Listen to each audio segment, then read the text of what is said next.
Polisi menangkap 53 orang anggota teroris di sepanjang bulan Agustus ini. Sebagian dari yang ditangkap berkaitan dengan kelompok Jemaah Islamiyah dan Ansar Daulah. Kadif Humas Polri Irjen Pol Argo Yuwono menyatakan 53 anggota kelompok teroris ini ditangkap di 11 provinsi. Paling banyak ditangkap di wilayah Sumatera Utara dan Lampung. Dari 53 orang yang ditangkap, 50 diantaranya diduga bagian dari jaringan Jemaah Islamiyah. Mereka ditangkap di 10 provinsi, sedangkan 3 lainnya diduga anggota kelompok Ansar Daulah atau ISIS. Mereka ditangkap di wilayah Kalimantan Timur. Mereka yang ditangkap diduga ingin menggunakan momen peringatan kemerdekaan Republik Indonesia 17 Agustus untuk melancarkan aksi. Polisi juga menyita barang bukti berupa kotak amal, senpi rakitan, pistol, dan sejumlah peluru. Kelompok JI sendiri, ya, dan dia ingin menggunakan momen 17 Agustus hari kemerdekaan, ya, menggunakan momen itu akan digunakan, ya, dan ini sudah sebelumnya sudah kita lakukan penangkapan atau pengamanan terhadap beberapa orang, 53 orang yang tersebar di 11 provinsi yang dimulai dari tanggal 12 Agustus sampai tanggal 17 Agustus. Itu di situ.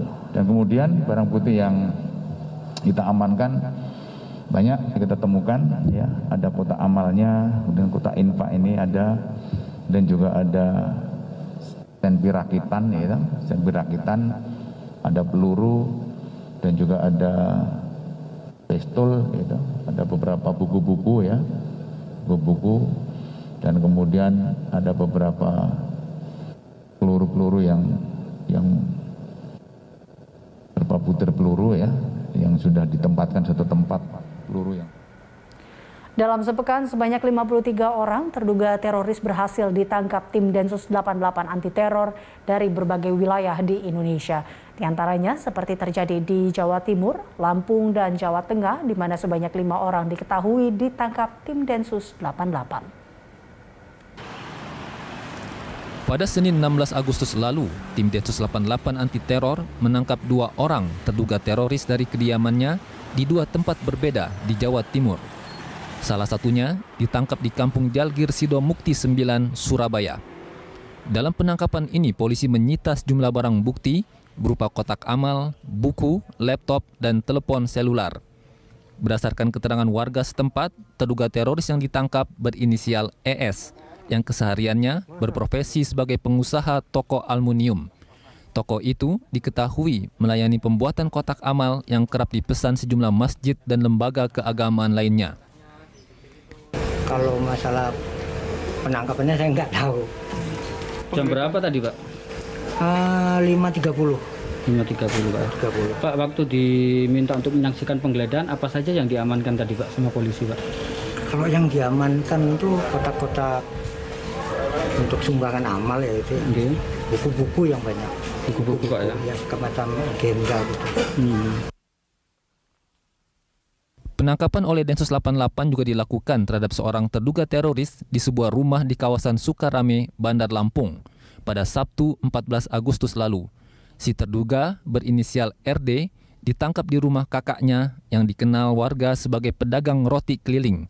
Dari rumah itu, Densus 88 menyita sejumlah barang bukti berupa laptop, ponsel, dan sebuah buku tentang jihad. Seingat saya tadi laptop itu pun laptop adiknya katanya, mahasiswa. Kalau kediaman sendiri punya siapa, Pak? Punya kakaknya itu. Said namanya. Pada Jumat 13 Agustus lalu, tim Densus 88 menangkap 2 terduga teroris jaringan Jamaah Islamiyah di Kabupaten Kendal, Jawa Tengah. Terduga teroris yang ditangkap berinisial NPH dan BB. NPH ditangkap di rumah kontrakannya di Kelurahan Bugangin, sedangkan BB ditangkap di rumahnya di Kelurahan Kebon Dalem, Kendal. Keduanya ditangkap saat hendak berangkat menuju masjid untuk sholat subuh. Keseharian NPH diketahui membuka praktik pijat refleksi dan permak jahitan. Tim Liputan, Berita 1. Kelompok Jamaah Islamiyah atau JI disebut kembali eksis di mana sebagian anggota jaringannya turut diringkus polisi. Kelompok ini dikenal sebagai pemain lama dalam kasus terorisme di Indonesia. Kelompok ini sempat menjadi perhatian publik di Indonesia setelah mereka diketahui sebagai kelompok di balik teror bom di Bali pada 2002 lalu. Jemaah Islamiyah adalah sebuah organisasi militan Islam di Asia Tenggara yang berupaya mendirikan sebuah negara Islam di wilayah negara-negara Indonesia, Singapura, Brunei, Malaysia, Thailand, dan Filipina. Di Indonesia, organisasi ini telah dinyatakan sebagai korporasi terlarang. Jemaah Islamiyah dicurigai melakukan aksi pengeboman di Bali pada tanggal 12 Oktober 2002. Serangan ini telah menewaskan 202 orang dan melukai beberapa lainnya di sebuah klub malam di Bali. Peristiwa lain yang dianggap juga dilakukan oleh kelompok ini adalah pengeboman Hotel Marriott di Jakarta. Jaringan pelaku teror bom ini telah berhasil diringkus, sebagian di antara mereka telah dihukum mati. Mereka diantaranya seperti Amrozi, Imam Samudra, Ali Imron, Ali Gufron, Azari, Bilmatin, dan Umar Patek. Sementara pucuk pimpinan Jamaah Islamiyah di Asia Tenggara diemban oleh seseorang bernama Zarkasih yang telah berhasil ditangkap di Yogyakarta pada 2007 lalu.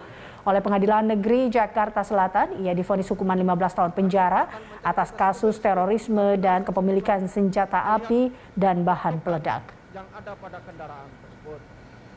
1 buah alat ukur jenggot.